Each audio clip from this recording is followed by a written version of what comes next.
Payah diranjang. Su Yin melangkah dengan hentakan kaki yang cukup kuat menapaki lantai. Teringat bagaimana ucapan Airi yang mengatakan dirinya payah diranjang. Itu seperti sebuah tamparan untuknya. Karena hal itu merupakan sesuatu yang seharusnya tidak diumbar, tapi sayang sekali suaminya mengatakan, meskipun Su Yin merasa tidak yakin akan hal itu. Haruskah aku berlatih dahulu agar lebih berpengalaman? Mungkin aku mulai sekarang harus banyak menontonnya agar tidak diremehkan, gumam Su Yin sambil bersungut-sungut. Keinginannya untuk nonton film romantis sirna sudah dalam bayangannya. Mulai sekarang mungkin harus menonton banyak blue film agar tidak direndahkan. Pikiran Su Yin sangat kacau kali karena seperti sebuah penghinaan baginya. Tak dapat dipungkiri jika memang tidak memiliki pengalaman seperti wanita lain yang sudah dewasa darinya. Wajah Su Yin sangat memanas. Kali ini ia sudah berada di luar mal hendak menghentikan taksi. Sebelumnya sudah mengirimkan pesan kepada teman-temannya karena tidak bisa ikut nonton dengan alasan mendadak sakit perut. Su Yin tidak tahu harus kemana malam ini. Hanya kalimat singkat yang Airi ucapkan mampu membuatnya frustasi. Payah diranjang. Kata-kata itu masih terngiang-ngiang di telinganya. Ketika dalam perjalanan, pandangan Su Yin tertuju pada sebuah bar mewah yang berada di Seoul. Su Yin ingat jika Jin pernah mengatakan dia bekerja di sana sebagai pelayan. Jin memang memilih bekerja di bar daripada kembali ke hotel dengan alasan tidak ingin bertemu dengan Kim Soo Hyun. Ia mengatakan ingin berusaha melupakan pria itu. Sekarang Su Yin sudah memiliki arah dan tujuan. Ia tidak ingin membuat khawatir Bibi Xia sehingga mengirimkan pesan untuknya. Mengatakan jika dirinya menginap di rumah teman karena ada tugas yang harus dikerjakan. Su Yin tidak tahu malam ini pulang atau tidak. Untuk berjaga-jaga lebih baik ia mengatakannya seperti itu. Su Yin meminta supir taksi untuk menurunkannya di depan gedung Griffin Bar. Dipandanginya tempat itu hingga beberapa menit lamanya. Hatinya berdegup kencang, karena ini adalah pertama kalinya datang ke sebuah tempat seperti itu. Ia memejamkan matanya sebentar sebelum akhirnya memberanikan diri untuk masuk. Su Yin mengeratkan pegangan tangannya pada tali tas yang tersampir di bahunya. Ada ketakutan tersendiri masuk ke sana. Gugup saat ini dirasakannya ketika baru saja melangkah masuk. Meski lampu remang-remang tapi Su Yin bisa merasakan beberapa pasang mata tertuju padanya. Bulu kuduknya merinding ketika mengedarkan pandangannya ada pria yang memandangnya dengan begitu intens. Suara musik cukup membuat gendang telinganya seperti mau pecah karena Su Yin memang tidak terlalu suka mendengarkan musik dengan suara keras. Su Yin tersenyum lebar ketika melihat Jin tengah mengantarkan pesanan ke meja tamu. Dengan langkah cepat ia segera menghampiri sahabatnya.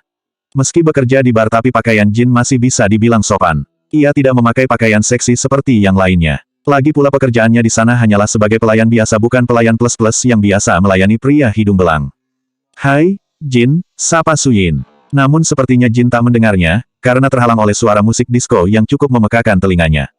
Su Yin melangkah lebih dekat menuju barista di mana Jin tengah berada di sana bersamanya. Ketika Jin memandang Su Yin, ia seperti bermimpi melihat seseorang yang mirip dengan sahabatnya. Karena meyakini tidak mungkin Su Yin datang ke tempat seperti itu. Namun setelah diamati lebih dekat ternyata itu memang benar Su Yin. Su Yin, apa yang kau lakukan di sini? Ujar Jin dengan alis yang saling bertautan. Aku, Su Yin juga bingung apa sebenarnya tujuannya ke sana. Yang jelas dirinya ingin sejenak melupakan rasa panas yang memburu di dada. Duduklah, aku akan mengantarkan pesanan dulu, ujar Jin sembari menarik kursi untuk Su Yin duduk. Lalu pergi mengantarkan pesanan para tamu kembali. Seorang pria berkacamata hitam, sejak tadi mengamati Su Yin ketika baru saja masuk. Ada rasa ketertarikan pada Su Yin saat melihat wajahnya yang begitu cantik dan polos. Nona, bolehkah aku menanyakan sesuatu? Ujarnya kepada Jin yang baru saja menyuguhkan pesanannya. Silahkan, Tuan, sahut Jin dengan sopan. Bolehkah aku tahu siapa gadis itu? Apakah kau mengenalnya? Pria itu memandang ke arah Su Yin di balik kacamata hitamnya. Jin termangu, bingung antara jujur atau berbohong. Ia memiliki firasat buruk tentang hal itu. Biasanya jika seorang pria yang datang ke sana menanyakan tentang seorang wanita maka sudah dipastikan ada ketertarikan dengannya.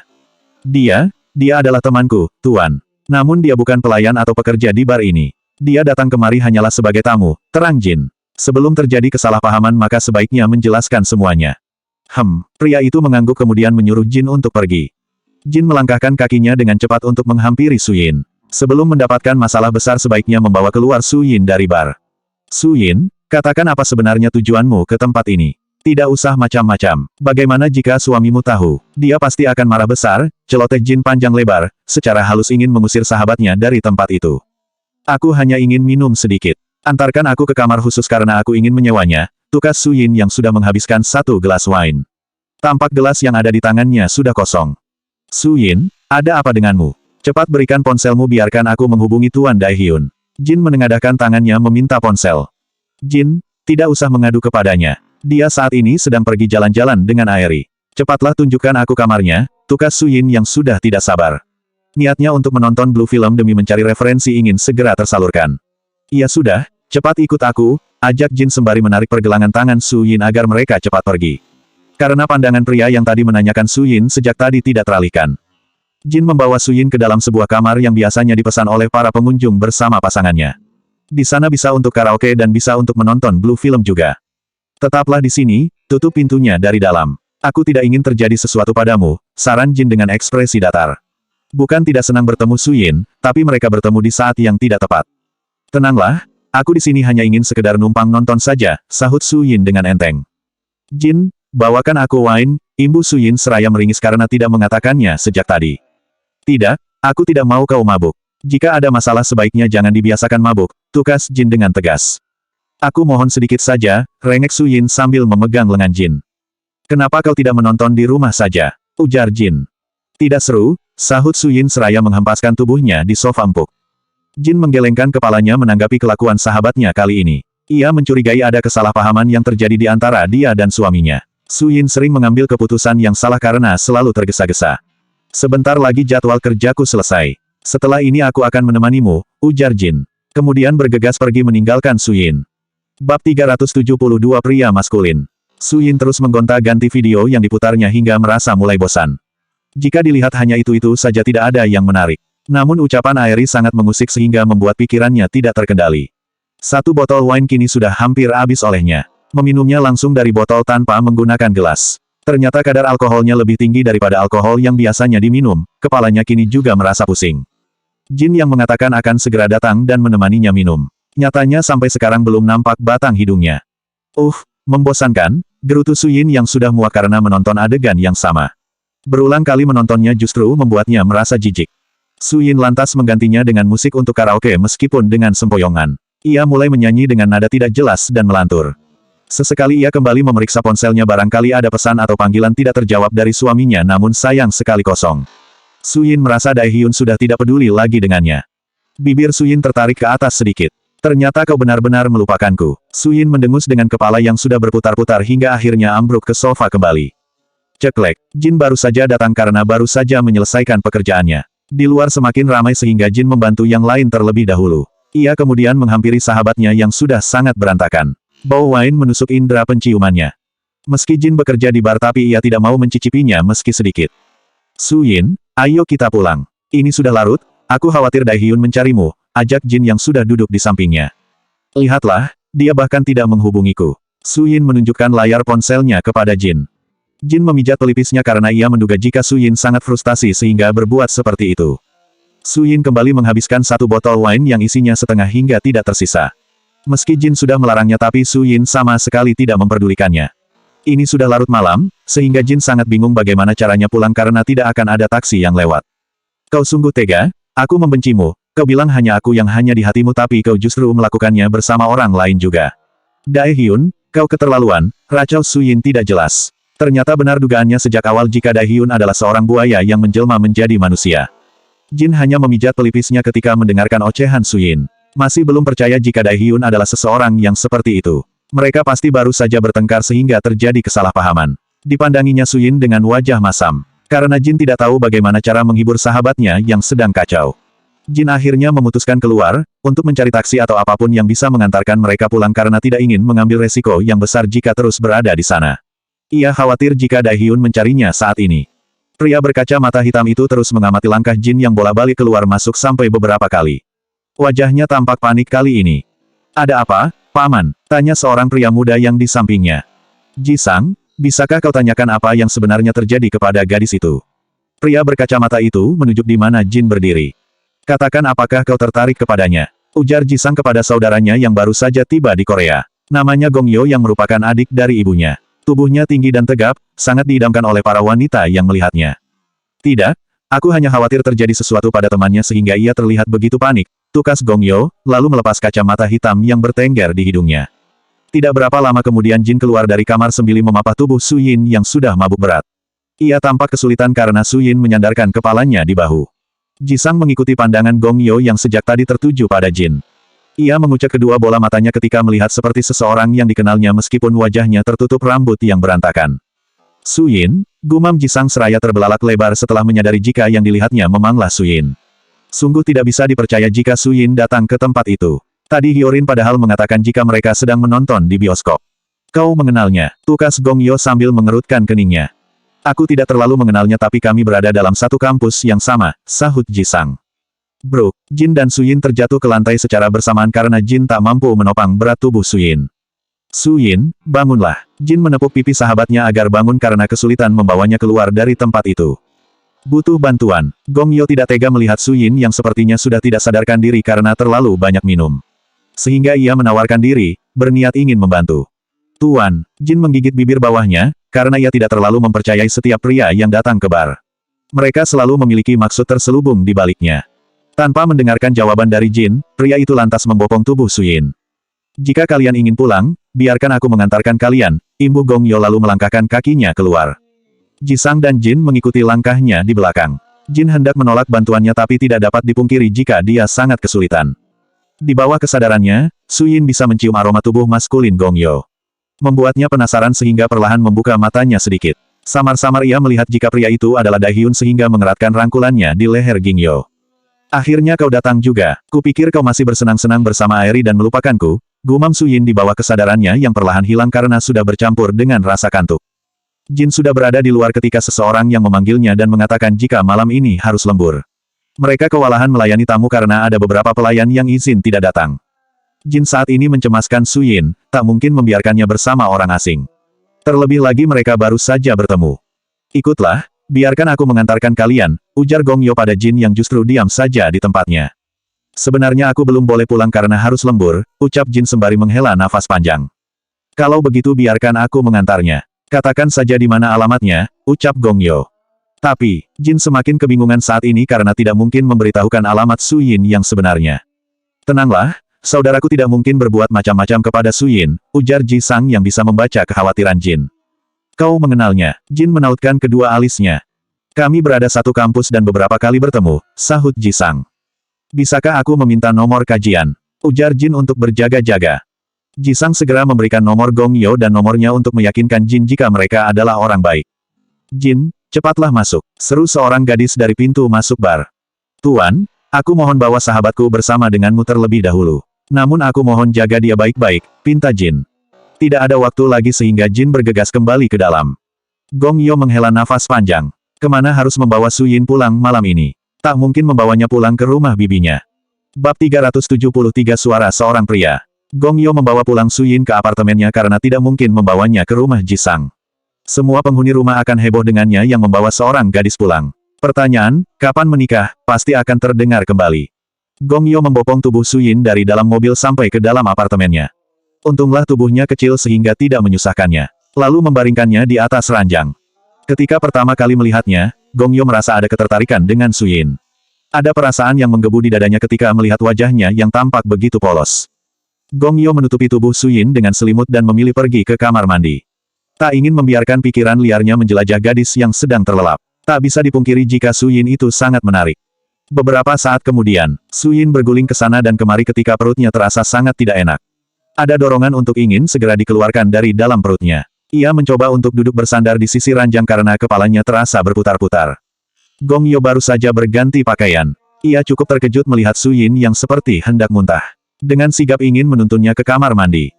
Huek, baru saja setengah perjalanan, Su Yin tidak bisa menahannya hingga ke dalam kamar mandi sehingga langsung memuntahkan isi perutnya mengenai baju Gong Yo. Daehyun, maafkan aku. Perutku sudah tak sanggup lagi menahannya, ujar Su Yin lirih. Masih mengira jika pria itu Daehyun. Sial, umpat Gong Yo karena baru saja berganti baju tapi sudah kotor kembali. Ingin rasanya mengumpat dengan keras kepada gadis yang sudah bersandar di bahunya. Su Yin sangat pusing sehingga tidak merasakan apa-apa lagi dan ambruk kembali. Beruntung Gong Yo sigap menopangnya, sehingga tidak jatuh ke lantai. Gong Yo segera membaringkan Su Yin kembali di atas ranjang. Daehyun, jangan pergi. Su Yin menahan pergelangan tangan Gong Yo dengan mata yang terpejam. Daehyun, siapa dia, kenapa sejak tadi selalu menyebutkan namanya? Gumam Gong Yo dengan beribu pertanyaan dalam benaknya. Daehyun, aku sudah menonton banyak film malam ini. Aku mohon jangan pergi, racau Su Yin dengan helaan nafasnya yang sudah mulai teratur. Dasar gadis aneh. Gumam Gong Yo sembari mendesah kesal karena harus kembali ke kamar mandi membersihkan tubuhnya. Padahal rasa kantuk sudah mulai datang dan ingin segera tertidur. UN Village. Dae Hyun tengah berdiri di balkon yang terletak di kamar Jo Yeon Ho sambil memegang ponsel di tangannya. Ada keinginan untuk menghubungi Su Yin tapi selalu mengurungkan niatnya. Sudah setengah jam berdiri di sana setelah menidurkan Su Yin. Dae Hyun tidak menemui Su Yin untuk sementara waktu karena tak ingin istrinya mengira jika selalu saja membatasi pergerakannya. Dae Hyun ingin mencoba untuk menghilangkan sedikit sifat posesifnya. Ingin mencoba mengerti keinginan Su Yin. 2 jam yang lalu mereka baru saja pulang dari mal karena putranya terus merengek ingin jalan-jalan bertiga. Membuatnya tidak tega untuk selalu menolak. Ia juga harus berpura-pura baik dengan Airi di depan Jo Yeon-jo. Meski begitu tidak akan mengurungkan niatnya untuk bercerai dengan Airi. Namun saat ini belum sanggup jika harus berjauhan dari Jo Yeon-ho. Langit semakin hitam pekat karena sudah dini hari. Membuat rasa rindu yang sudah tertahan semakin menggebu. Dae Hyun akhirnya memutuskan untuk menghubungi Su Yin. Tidak sanggup jika harus menunggu sampai besok meski sekedar mendengar suaranya. Halo, siapa di sana? Tanya suara seorang pria ketika sudah terhubung. Bagaikan ada petir di siang hari tanpa mendung dan hujan. Tangan Dae Hyun terkepal erat dengan dada yang semakin sesak. Siapa yang bersama istrinya di tengah malam seperti ini? Dae Hyun mencoba untuk berpikir positif barangkali pria itu menemukan ponselnya. Halo, apa ada orang di sana? Ucap Gong Yo kembali karena Dae Hyun tak kunjung menjawab. Bolehkah aku tahu di mana pemilik ponsel ini? Dae Hyun akhirnya membuka suara dengan rahang yang semakin tegang dan mengerahkan. Dia sedang tidur, sahut Gong Yo dengan datar. Di mana? Kenapa kalian bisa bersama dengannya? Emosi Dae Hyun semakin ingin meledak mendengarnya karena jawaban pria itu terdengar santai. Dia ada di apartemenku. Apa? Teriak Dae Hyun dengan mata terbelalak lebar. Pikirannya semakin kacau saat ini. Tidak usah berteriak seperti itu, gerutu Gong Yo. Cepat katakan di mana apartemennya. Aku akan menjemputnya sekarang juga, tukas Dae Hyun. Ingin segera memastikan apa yang sebenarnya terjadi. Masih belum percaya dengan apa yang terjadi beberapa hari ini dengan istri kecilnya. Aku berada di If Hongdae, sahut Gong Yo. Tanpa berkata apa-apa lagi, Dae Hyun segera mematikan sambungan telepon. Lalu meraih mantel yang tergantung tanpa pamit kepada Jo Yeon Ho karena anak itu sudah tidur nyenyak. Dae Hyun segera melajukan mobilnya dengan kecepatan tinggi menuju If Hongdae di tengah malam. If Hongdae, tak butuh waktu lama untuk sampai ke apartemen itu, karena memang berada di pusat Seoul dan tidak terlalu jauh dengan UN Village. Dae Hyun menekan bel pintu berulang-ulang karena sudah tidak sabar ingin bertemu Su Yin. Namun Gong Yo tidak juga membuka pintu. Kenapa lama sekali? Gerutu Dae Hyun sambil berdecak kesal. Andaikan pintu itu bisa didobrak dengan tubuhnya. Sudah sejak tadi akan menghancurkannya dengan sekali tendangan. Tak kunjung dibuka, Dae Hyun kembali menghubungi ponsel Su Yin. Namun sayang sekali tidak dijawab, membuatnya semakin naik pitam. Tidak lama kemudian akhirnya pintu terbuka. Di tengah pintu berdiri seorang pria yang hampir seumuran dengannya. Tinggi mereka sama namun wajahnya masih lebih terlihat muda dari Dae Hyun. Rasa panas langsung membakar jiwanya. Hati Dae Hyun berkobar ketika melihatnya hanya memakai baju santai dengan rambut yang basah. Dae Hyun lantas nyelonong masuk tanpa permisi, jika benar apa yang ada di dalam benaknya maka dirinya tak akan sanggup lagi untuk tinggal di Seoul. Su Yin, di mana kau? Panggil Dae Hyun. Hei, apa kau tidak punya sopan santun sehingga masuk tanpa permisi? Gerutu Gong Yo sambil melangkah mengikuti Dae Hyun di belakangnya. Dae Hyun lantas masuk ke dalam kamar. Dipandanginya wajah sayu Su Yin yang sedang terlelap. Nafasnya terdengar teratur, membuatnya sedikit bisa bernafas lega. Kau tidak berbuat apa-apa dengannya, kan? Dae Hyun berbalik untuk memandang Gong Yo dengan tatapan mengintimidasi. Memang siapa kau? Jadi kau yang bernama Dae Hyun? Cibir Gong Yo sembari berkacak pinggang.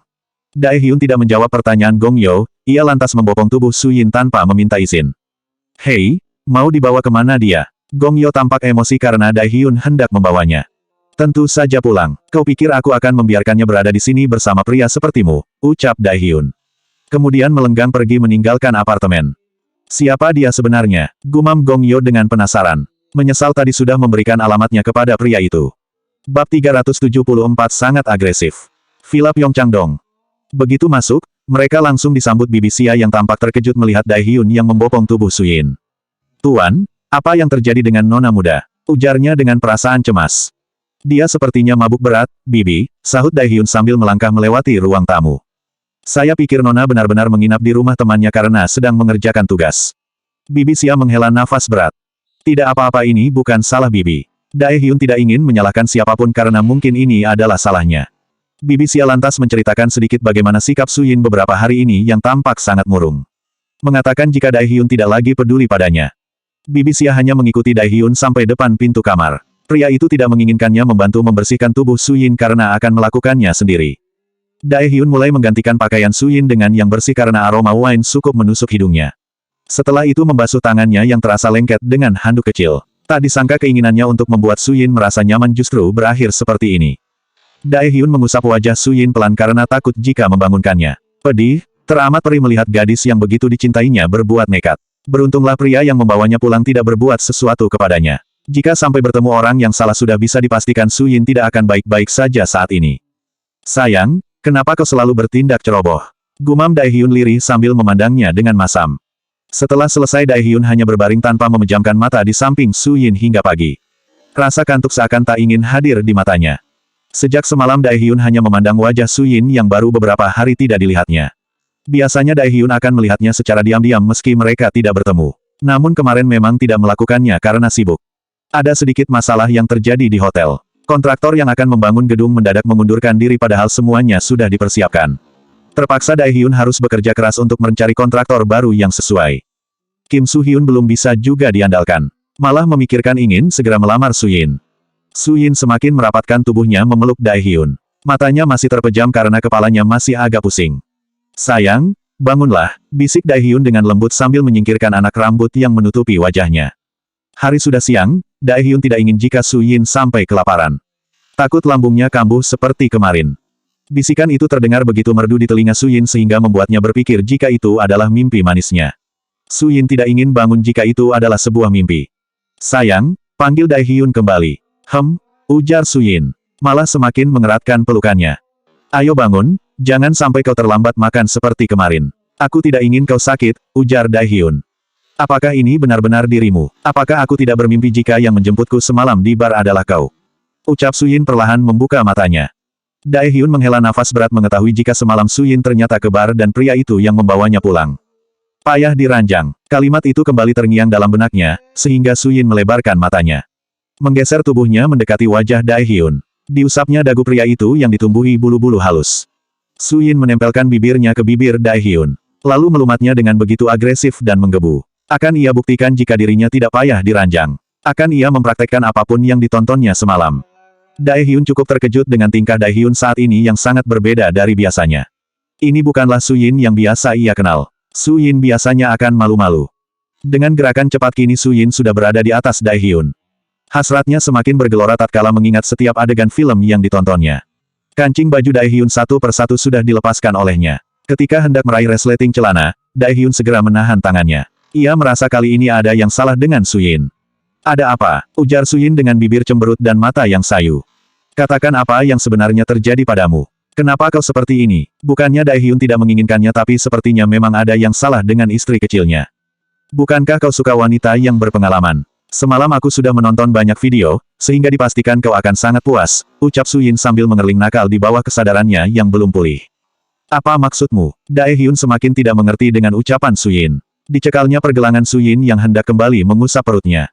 Kenapa kau menghentikanku? Kau mengatakan jika aku sangat payah diranjang. Apa yang harus aku lakukan agar kau tidak meninggalkanku? Su Yin mulai terisak kemudian menutupi wajahnya dengan kedua tangan. Posisinya kali ini masih berada di atas Dae Hyun. Siapa yang mengatakannya? Apakah aku pernah mengatakan hal itu? Memang siapa yang akan meninggalkanmu? Dengan gerakan cepat Dae Hyun sudah berhasil mengungkung Su Yin di bawah tubuhnya. Ia harus tahu apa yang membuat Su Yin berkata seperti itu. Airi yang mengatakannya. Airi mengatakan jika kau menceritakan hal itu padanya, ujar Su Yin yang sesungguhnya merasakan lara hati yang mendalam. Ya ampun, kenapa kau begitu percaya kepadanya? Katakan di mana kalian bertemu. Dae Hyun mengusap gusar rambutnya dengan sebelah tangan. Semalam aku bertemu dengannya ketika di mall. Aku juga bisa melihat kau tampak bahagia bersama mereka, ucap Su Yin yang sudah membuka telapak tangannya. Kini menatap pria yang ada di depannya dengan tatapan sendu. Dae Hyun memejamkan matanya sejenak untuk menahan emosinya agar jangan sampai keluar kata-kata kasar di depan Su Yin. Kemudian ditatapnya bola mata Su Yin dalam-dalam hingga pandangan mereka saling terkunci satu sama lain. Sayang, kenapa kau begitu percaya kata-katanya? Dia mengatakannya karena hanya ingin kau menjauhiku, tukas Dae Hyun dengan lembut. Berarti benar dugaannya jika Airi mulai mencurigai hubungan mereka. Benarkah begitu? Ujar Su Yin yang hatinya mulai gerasa lega. Mulai sekarang jangan berbuat ceroboh lagi dan jangan terlalu percaya dengan ucapan musuhmu. Dae Hyun mengepalkan tinjunya ingin membuat perhitungan dengan Airi. Aku hanya kesal karena kau tidak menghubungiku beberapa hari ini. Kupikir kau sudah melupakanku, terang Suyin dengan air mata yang mulai mengembun kembali. Aku hanya mencoba menenangkan diri agar tidak marah kepadamu. Kau tahu, aku hampir gila mengetahui kau bersama Kim Su Hyun malam itu. Jika aku terus bersamamu, aku khawatir akan membuat hatimu terluka dengan kata-kataku. Dae Hyun menangkup pipi Suyin. Aku berjanji akan menurut. Aku sungguh minta maaf karena sudah menjadi istri pembangkang, ucap Suyin dengan pilu. Aku sudah memaafkanmu. Aku yang seharusnya minta maaf karena belum menepati janjiku. Dae Hyun sudah merasa lega karena sudah mengatakan semuanya. Bab 375 nakal dan berpengalaman. Suyin terus tersenyum karena semuanya sudah jelas. Wajahnya selalu mengembang seperti bunga yang merekah di pagi hari. Apa yang dikatakan Airi ternyata bohong tentangnya. Meski begitu Suyin bersyukur karena berkat semua itu Suyin belajar banyak hal.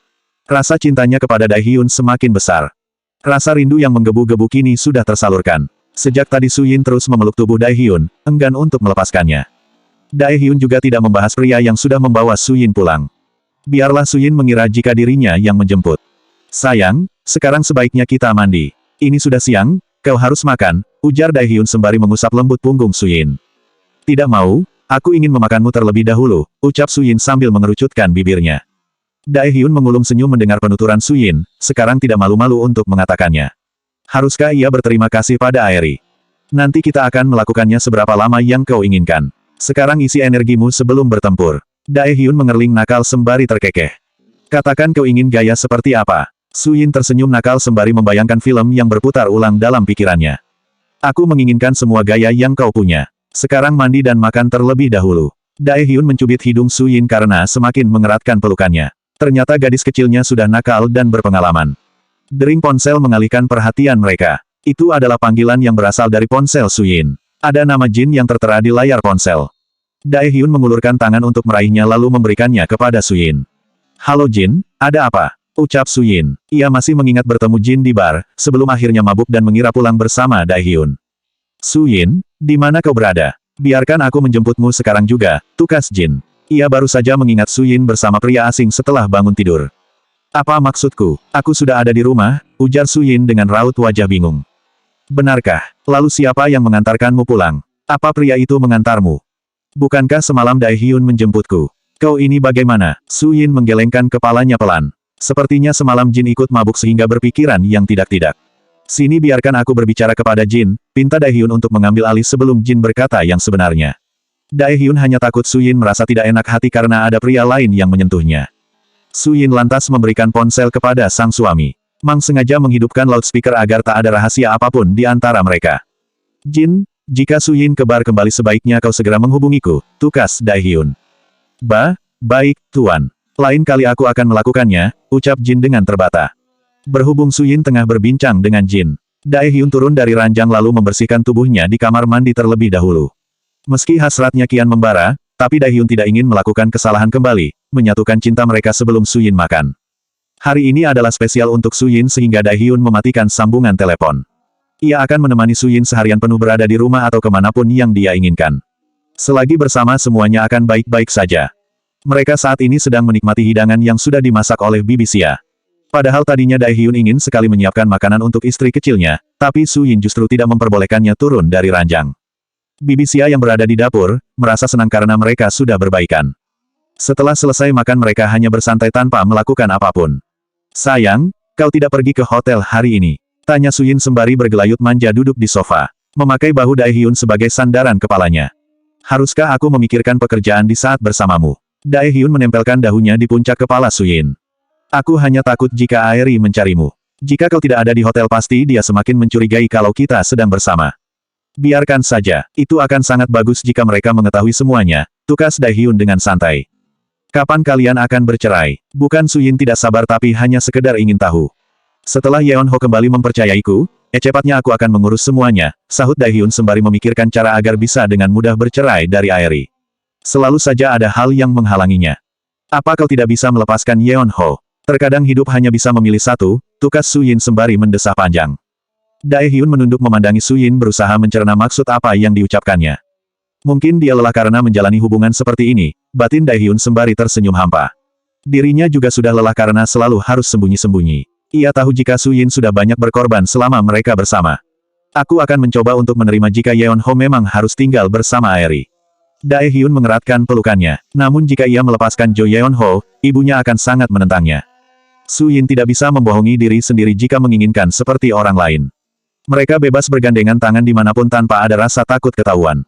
Lupakan saja apa yang aku katakan.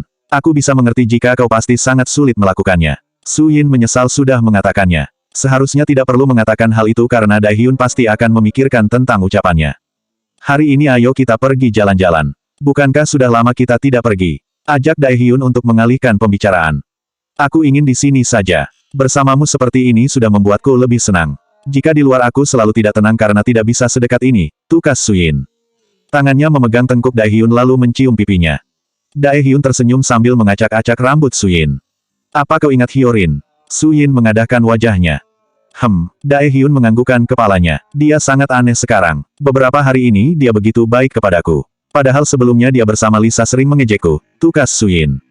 Justru bagus, sahut Dae Hyun datar. Su Yin menyipitkan matanya, sepertinya ada yang salah. Pasti suaminya telah mengatakan sesuatu kepada Hyorin. Apa kau melakukan sesuatu kepadanya? Ujar Su Yin dengan tatapan mengintimidasi. Sedikit, sahut Dae Hyun dengan jujur. Su Yin mencubit pinggang Dae Hyun. Benar ternyata dugaannya jika Dae Hyun melakukan sesuatu ancaman kepada Hyorin seperti ketika di bioskop. Su Yin menghentikan kegiatannya yang sedang mencubit pinggang Dae Hyun. Tatkala dering ponsel cukup keras bergetar di atas meja. Su Yin, malam ini juga kita harus bertemu. Aku mohon jangan membuatku menunggu terlalu lama. Jangan lupa bawa kalung itu, Kim Su Hyun. Suhu tubuh Su Yin terasa panas dingin ketika membaca pesan dari Kim Su Hyun. Ada apa? Dae Hyun mengerutkan keningnya. Su Yin menyerahkan ponselnya kepada Dae Hyun agar membacanya sendiri. Ia mencoba untuk tenang dan tidak gugup. Datanglah, nanti malam aku akan mengantarmu, tukas Dae Hyun setelah membalas pesannya. Su Yin menganggukkan kepalanya. Tekadnya sudah bulat untuk tidak membuat Kim Su Hyun menunggu terlalu lama karena pria itu juga berhak bahagia dengan gadis lain. Selanjutnya bab 376 liar diranjang, 21+.